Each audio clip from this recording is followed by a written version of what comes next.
말씀 보겠습니다. 하나님의 말씀은 창세기 15장 7절에서 17절 말씀까지입니다. 창세기 15장 7절 말씀부터 제가 봉독해 올리겠습니다. 창세기 15장 7절 말씀입니다. 또 그에게 이르시되 나는 이 땅을 네게 주어 소유를 삼게 하려고 너를 갈대아인의 우르에서 이끌어낸 여호와니라. 그가 이르되 주 여호와여 내가 이 땅을 소유로 받을 것을 무엇으로 알리이까? 여호와께서 그에게 이르시되 나를 위하여 3년 된 암소와 3년 된 암염소와 3년 된 수량과 산비둘기와 집부들기 새끼를 가져올지니라. 아브라함이 그 모든 것을 가져다가 그 중간을 쪼개고 그 쪼갠 것을 마주 대하여 놓고 그 새는 쪼개지 아니하였으며 솔개가 그 사체 위에 내릴 때에는 아브라함이 쫓았더라. 해질 때에 아브라함에게 깊은 잠이 임하고 큰 흑암과 두려움이 그에게 임하였더니 여호와께서 아브라함에게 이르시되 너는 반드시 알라. 네 자손이 이방에서 객이 되어 그들을 섬기겠고 그들은 400년 동안 네 자손을 괴롭히리니 그들이 섬기는 나라를 내가 징벌할지며 그 후에 네 자손이 큰 재물을 이끌고 나오리라.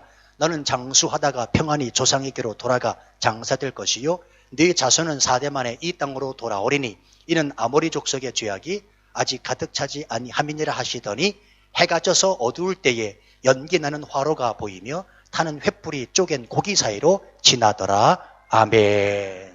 잠깐 기도하겠습니다. 하나님 아버지, 종의 말씀 들고 섰습니다. 종의 모습 온전히 감춰주시고 하나님의 영광의 빛만 드러나는 시간 되게 하여 주옵소서. 친히 말씀하여 주옵소서. 예수님의 이름으로 기도하옵나이다. 아멘. 우리가 아브라함을 가리켜서 믿음의 조상이라고 말을 합니다.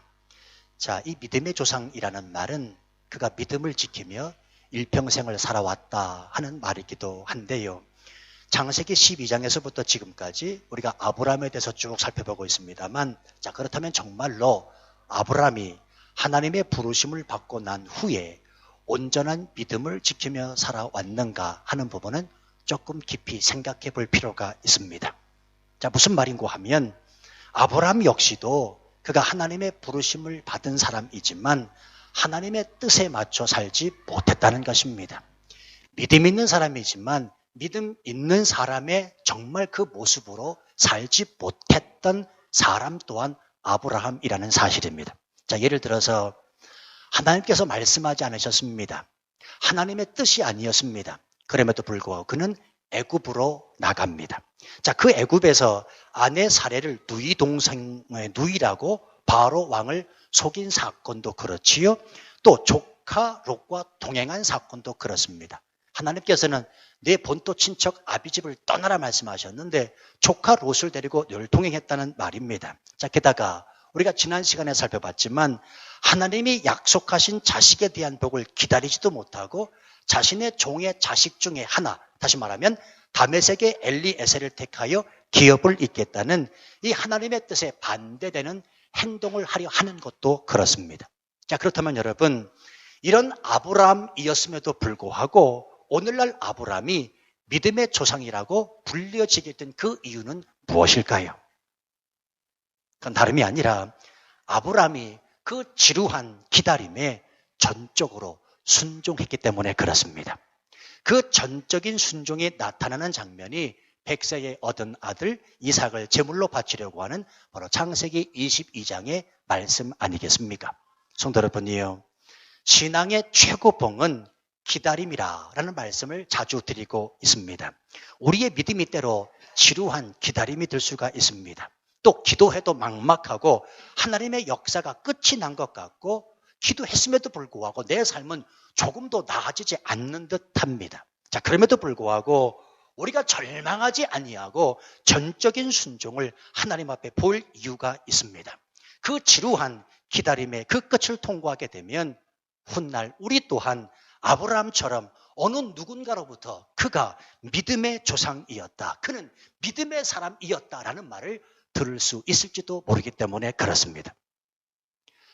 저는 외람 때 말씀입니다만 저는 죽으면요, 내가 알고 있는 모든 사람들에게 저에 대해서 평가할 때 그는 믿음의 사람이었다. 그 김성국 목사는 정말 믿음의 사람이었다라는 말을 듣고 싶어요. 우리 고 박명자 집사님, 그분은 믿음의 사람이었습니다. 예, 그분은 정말 믿음의 사람이었어요.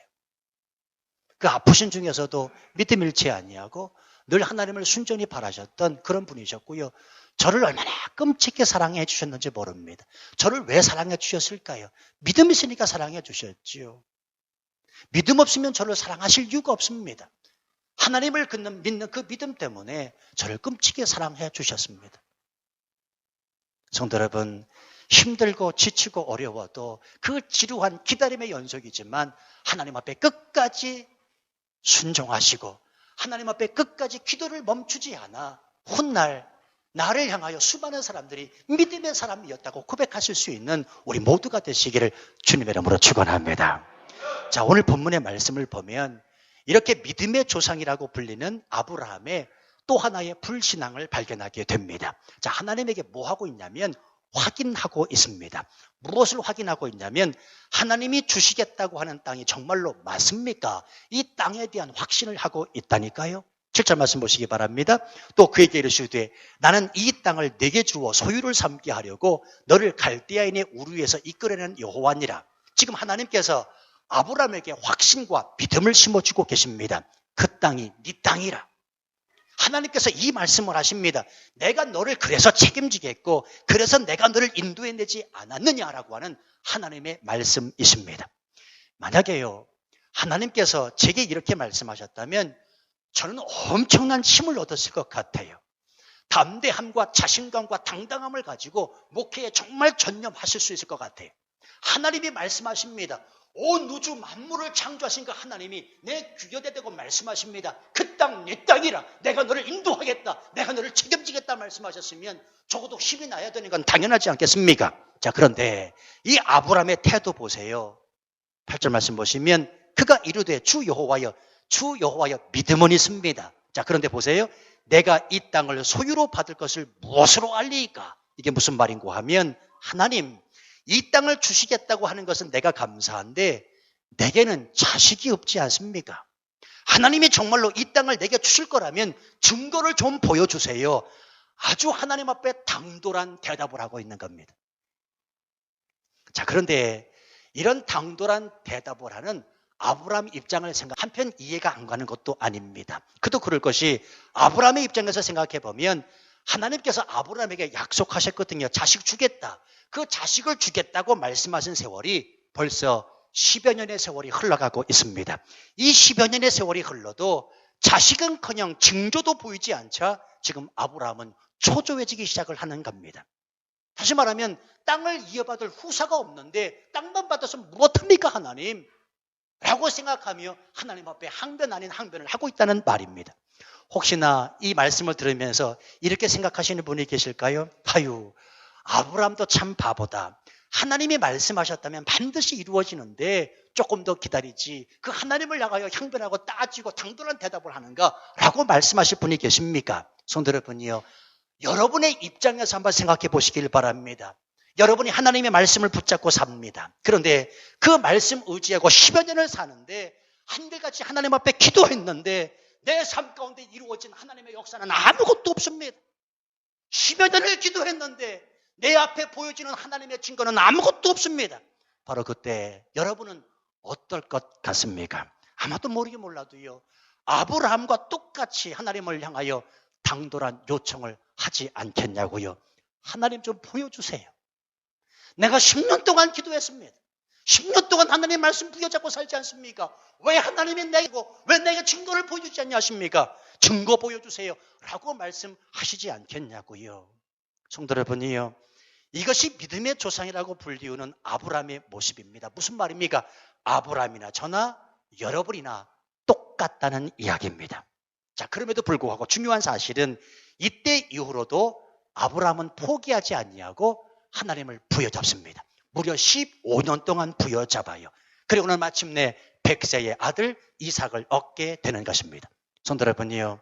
누차 반복해서 말씀드리지만 자, 믿음은 무엇이냐? 믿음은 기다림입니다.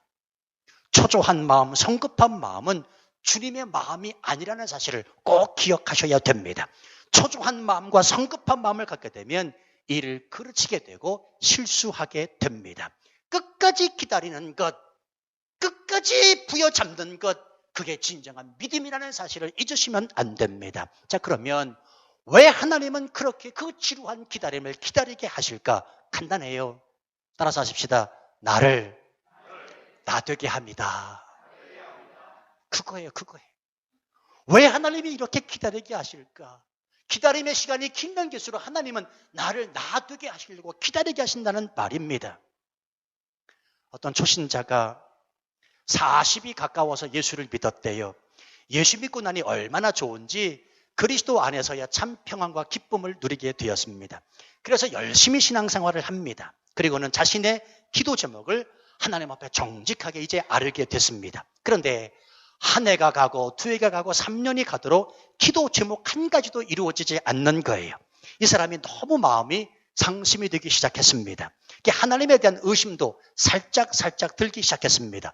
하나님이 정말로 살아계시는가? 살아계신다면 3년 동안 기도했는데 왜 응답이 없으신가? 그래서 목사님을 찾아가 이렇게 하소연을 했습니다. 목사님, 하나님이 정말 너무하신 것 같아요. 예수 믿고 너무 좋아서 내가 3년을 기도한 것 아시지요? 그런데 하나님은 내 기도를 들어주시지 않네요. 그랬더니 목사님이 이런 말을 하시더래요. 성도님, 3년이요. 오래 기다리셨군요. 그런데 그거 아십니까? 하나님은 당신이 돌아오기를 40년 기다리셨습니다. 어쩌면 당신이 40년 만에 하나님 앞에 돌아왔으니 40년을 더 기다려야 응답이 올지도 모르겠어요. 잊지 마세요. 믿음이란 철저한 기다림입니다. 40년이라도 아니 400년이라도 기다릴 줄 아는 것이 진정한 믿음입니다라고 말했다는 겁니다. 성도 여러분, 그러기 위해서 하나님은 나에게 기다림을 주신다는 말입니다. 요셉은 나이 16세에 애굽으로 팔려가 14년을 기다린 끝에 애굽의 총리가 됩니다. 모세는 40년 긴 광야 생활을 통해 드디어 하나님의 부르심을 받아 위대한 종이 됩니다. 이스라엘 남유다 백성들이 바벨론의 포로로 끌려가 70년 동안 노예 생활을 하고 예루살렘으로 돌아옵니다. 왜 그렇습니까? 기다림의 시간이 필요했기 때문에 그렇습니다. 혹시나 지금 뭔가를 기다리고 계시는 분 계십니까? 여러분, 그 어떤 기다림보다 더 중요한 것은 그 기다림이 하나님 앞에 있다면 그 기다림이 중요하다는 사실입니다. 그러므로 믿으십시오. 그 기다림이, 당신의 그 기다림이 하나님 앞에 있는 기다림이라면 그 기다림의 결과는 열매요 축복이라는 사실입니다. 제가 예를 한 가지 들어드릴게요. 생각해보면 저는 여러분을 만나기 위해서 9년 동안 신학 공부한 것 같아요. 여러분 만나기 위해서 전도사, 강도사 시절을 겪은 것 같습니다. 그리고 혹독한 삶의 훈련이 있었습니다. 그래서 치앙마이를 오게 되었고 여러분을 만나게 된 겁니다. 만약에 제가 9년 동안 공부할 때 기다리지 않았더라면 전도사, 강도사 때 그 섬기는 교회에서 내가 힘들다고 그 교회를 뛰쳐나왔더라면 다른 교회로 사역지를 옮겼더라면 그 삶의 혹독한 시련 앞에서도 믿음을 포기하고 기다리지 못했더라면 아니 제가 여러분들을 어떻게 만났겠냐는 말이에요. 기억하십시오. 믿음은 기다리는 것이다. 언제까지요? 그건 모릅니다. 모르기 때문에 우리가 하나님 앞에 기도하는 겁니다. 하나님의 섭리 안에 있기 때문에 그저 말씀 앞에 순종하는 것이라는 말입니다. 자녀 키워보시지요. 기다림이 지친다고 자녀를 금방 어른으로 만들 수 있습니까? 절대 그럴 수 없습니다. 무조건 기다려야 됩니다. 기다려야 사람 구실합니다. 기다려줘야 이 사회의 구성원으로 살아갑니다. 기다려줘야 결혼도 하고 효도도 한다고요. 부모로서 해야 될 일은 무엇인가? 그 자녀를 바라보며 그 기다림을 지루해 할 것이 아니라 그 자녀를 기다리며 하나님 앞에 기도해야 된다는 사실입니다. 오늘 본문에서 아브라함은 믿음의 사람이라고 하는데 기다리지 못합니다. 아주 초조하고 조급합니다. 그래서 하나님 앞에 증거를 요구하고 있다는 사실입니다. 자, 그런데 놀라운 사실은 하나님이 그 당돌한 아브라함의 그 요청에 응답하고 계시다는 사실입니다. 9절 말씀 보십시오. 여호와께서 그에게 이르시되 나를 위하여 3년 된 암소와 3년 된 암염소와 3년 된 수량과 산비둘기와 집비둘기 새끼를 가져올지니라. 다소 황당한 응답을 하십니다. 암소, 암염소, 수디양, 산비둘기, 집비둘기, 짐승을 잡으라는 것입니다. 자, 근데 여러분 아주 중요합니다. 지금 하나님의 이 응답은 황당한 응답이 아니고요. 하나님께서 아브라함으로 하여금 계약을 맺으시려고 하시는 겁니다. 이걸 오늘날도 쉽게 말씀드리면 이런 표현이 되겠습니다. 내가 변호사까지 사서 공증까지 다 해놨으니까 너는 와서 임감 도장만 찍으라. 그런 말이에요. 오늘날로 쉽게 말씀드리면 변호사까지 사서 공증까지 다 해놨으니까 너는 와서 임감 도장만 찍으면 된다. 왜냐하면 고고학에 따르면 당시 풍습에서는 개인 간이나 국가 간에 계약을 하기 위해서는 반드시 짐승을 잡았다는 것입니다. 오늘 하나님께서 아브라함에게 응답하십니다. 짐승을 잡아라. 왜냐하면 내가 너와 계약을 맺겠다 말씀하시는 거란 말입니다. 아브라함은 이런 계약의 방식을 알고 있었던 것 같아요. 그래서 취하는 행동이 뭐냐면 10절과 11절 말씀, 아브라함이 그 모든 것을 가져다가 그 중간을 쪼개고 그 쪼갠 것을 마주대하여 놓고 그 새는 쪼개지 아니하였으며 11절, 솔개가 그 사체 위에 내릴 때는 아브라함이 쫓았더라. 신실하게 그 계약을 지키겠다는 의미로 짐승을 잡아 둘로 쪼개고 쌍방간에 짐승 사이로 지나가게 되는 겁니다. 지나가게 되면 쌍방간의 계약이 성립이 된 겁니다. 자, 그러면 왜 짐승들을 잡아 양쪽으로 찢고 계약자 쌍방간에 그 가운데로 지나가는가? 그것은 만약에 어느 한쪽이라도 그 약속을 지키지 않으면 짐승처럼 찢겨 죽을 것이라는 의미가 담겨 있습니다. 자, 그러면 여러분 아브라함 입장에서 한번 생각을 해보시기 바랍니다. 지금 아브라함이 얼마나 신이 났겠습니까? 아브라함 입장에선 짐승을 둘로 쪼개어 놓고 기다리라는 하나님의 이 말씀이 무슨 의미인지 명확하게 알거든요. 야호! 하나님이 드디어 나하고 확실한 계약 체결을 하시고자 하시는구나. 이제 내게 땅도 주시고 뿐만 아니라 내게 후사도 주셔서 하나님의 일을 하게 하시는구나. 아브라함 입장에서 생각해보면 이 하나님의 응답이 황당한 응답이 아니라 나와 쌍방간에 관계를 맺고 계시고자 하시는구나 라고 얼마나 신작됐냐고요. 그런데 우린 여기서 영적인 의미 한 가지를 알아야 됩니다. 성도 여러분이요, 하나님의 끝없는 사랑, 하나님의 자기 낮추심을 기억해야 됩니다. 자, 보십시오. 증거를 보여달라고 하는 아브라함 꾸짖으셨습니까? 안 꾸짖으셨습니까? 꾸짖지 아니하셨습니다. 꾸짖기는커녕 오히려 그 아브라함의 수준, 눈높이에 맞춰 찾아오시고는 아브라함과 계약을 맺고자 하신다는 말입니다. 성도 여러분, 잊지 마십시오. 왜 예수 그리스도께서 이 땅에 오셨는가? 그가 왜 십자가에 죽으셔야 했나? 바로 하나님은 내 수준을 맞춰주시기 위해서 예수 그리스도를 이 땅에 보내셨고 그를 십자가에 못 박아 죽으셨다는 사실입니다. 이것이 바로 인카네이션, 성육신이고요.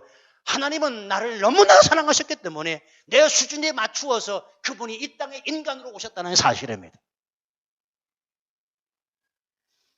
저는 선교팀이 오면 세 가지를 이야기합니다. 첫 번째 뭐냐면 웃으라 이야기하고, 두 번째는 하나님의 마음을 품어라 어디 가든지, 그리고 세 번째 하는 게 뭐냐면 구호를 외치게 합니다. 한번 해보실까요? One way. 우리 성도님들은 아십니다. 예. 이걸 꼭 외치게. 가는 곳마다 제가 one way 하면 지저스. 뭐 밥을 하다가도 화장실에 앉아가도 제가 one way 하면 지저스 외쳐야 돼. 안 외치면 한국으로 돌려보내 그냥.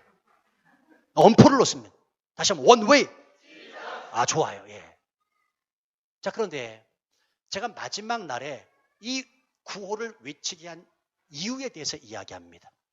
어제도 다 끝나고 내가 왜 one way Jesus 이 구호를 외치게 했는지 이야기를 했습니다. 내가 12년 동안 이 땅에서 선교사로 살고 있습니다. 목사로 살고 있고 선교사로 살고 있는데 난 지금도 선교가 뭔지 모릅니다. 여러분, 선교를 한마디로 정의해 보세요. 선교가 뭡니까? 밥 해주는 게 선교입니까? 공연하고 태권무하고 워십하는 게 선교입니까? 난 아무리 생각을 해도 선교팀을 이끌고 일주일 동안 돌았지만 난 계속해서 선교가 뭔가, 이렇게 해서 선교가 되나, 이게 선교인가 라고 하는 회의감이 들 때도 얼마나 많은지 모릅니다. 선교가 뭔가, 선교가 뭔가. 그러면서 이 선교팀들에게 한마디 얘기해 줬습니다. 선교가 뭐냐? One way. 예수라. 선교는 예수다. 선교가 예수다. 왜? 예수가 이 땅에 오셨다. 그게 선교다. 그래서 여러분이 배낭 쌈을 지고 이 땅에 온 거다. 내가 워십을 하고 태권문을 하고 뭐 율동을 하고 사물놀이를, 이게 선교가 아니라 이 땅에 하나님 아버지의 마음을 품고 온 그 자체가 선교다. 그래서 이후로부터는 선교가 끝난 게 아니라 선교가 시작이다. 여러분의 삶 가운데 선교가 시작이 되어야 된다. 예수 그리스도가 살아 움직여야 된다. 여러분이 학교에 있든지 가정에 있든지 어디에 있든지 간에 그 예수 그리스도 향기를 드러내며 사는 것, 그게 바로 선교다. 멋있어요, 안 멋있어요? 뿅 가더라고요, 제가 이 말 하니까. 맞잖아요. 맞잖아요. 오늘 예수 그리스도가 왜 이 땅에 오셨는가? 내 수준에 맞추시기 위하여 인카네이션, 성육신 하셨다는 말입니다. 사실 오늘날도 하나님은 우리가 잘 알지 못하고 어리석어 하나님의 뜻을 깨닫지 못할 뿐이지 여전한 방법으로 우리 수준에서 말씀하십니다. 말씀을 이해하기가 어려워서 믿음 갖기 힘드시다고요? 그렇게 말씀하시면 안 됩니다. 어쩌면 그 반대이기 때문에 믿음을 갖지 못하시는 분도 있습니다. 저는요, 목회하면서 이렇게 말씀하시는 분을 만나 뵀습니다. 복음이라는 것이 너무 쉽다는 거예요. 그래서 자기는 예수님 안 믿는데, 복음이 너무 쉬워서 예수님을 안 믿는다. 한마디로 말하면 우습다는 겁니다. 하나님이 이 땅에 인간의 몸으로 왔고 십자가에 죽었고 부활했고, 그래서 이 사실을 믿으면 구원을 받고, 이게 너무 자기 수준에 안 맞는다는 거예요. 이 부처님의 심오한 말씀에 비하면 기독교는 너무 수준이 낮은 종교 같다는 겁니다. 그래서 안 만나겠다는 사람도 저는 만나봤습니다. 이게 뭐냐? 교만입니다. 여러분 오해하시면 안 됩니다. 쉽다는 말과 쉬워서 우습다는 말은 다른 겁니다. 쉽다는 말과 쉬워서 우습다는 말은 다른 겁니다.